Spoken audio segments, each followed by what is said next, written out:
Since I was accident child, my parents hated me, but I succeeded and now they jealous of me. This will sound a bit dramatic, but I am now in my mid-20s and have been slowly implementing vengeance since I was 7 years old. Backstory: I am the youngest of 6 kids. I was the accident child and my parents never let me forget it.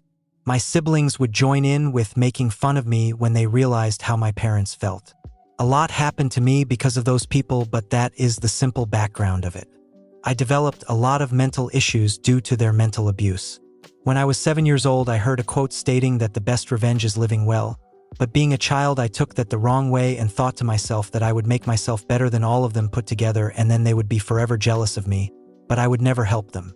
Sounds spiteful, but again, I was 7. So I worked hard in school, did extensive martial arts training, and worked on ways of being financially independent.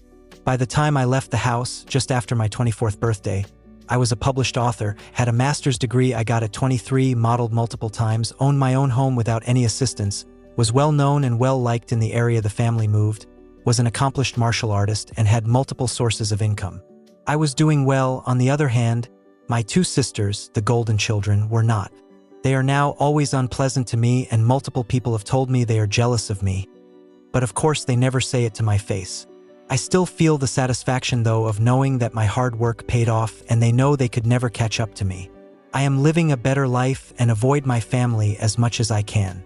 I do fear that they may try to start issues at my wedding in about 2 weeks, but if they do, I can have the perfect excuse to kick them out of my life forever. That would be beautiful. Update: a lot of you guys were concerned about me in regards to the wedding I mentioned, so I thought I should tell you how it went. It went very well. A lot of people were not able to come since quite a few of our family members are ill or had recently had surgery, but we still have a great time. Most of the guests were on his side. On my side, only my bridesmaids, my parents, and 3 siblings came. Only 1 sibling and my parents came to the reception afterwards in regards to my family. I got to really know my husband's friends though. I never got to really know them since they live across the country from us.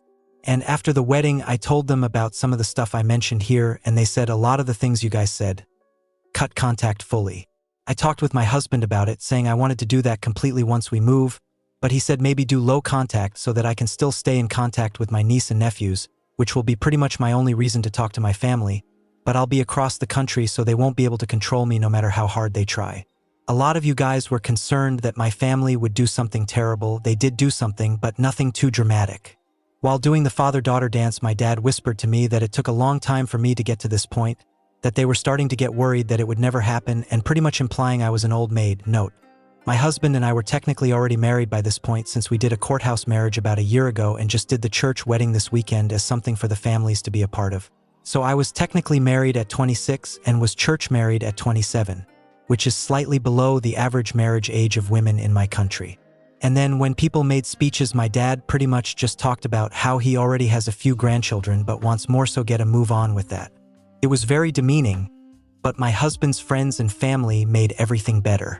They are great people, and it is nice to know that we have such a great support system on our side. We hope to change his job sometime next year so that we can move and live closer to his friends and family on the other side of the country. Then we can all finally be together and I can finally be rid of my family in my life, yet still be able to keep in enough contact to see how my niece and nephews will grow. I hope and pray this will all work out well, and that we can be with his friends and family, and I guess now our friends and family.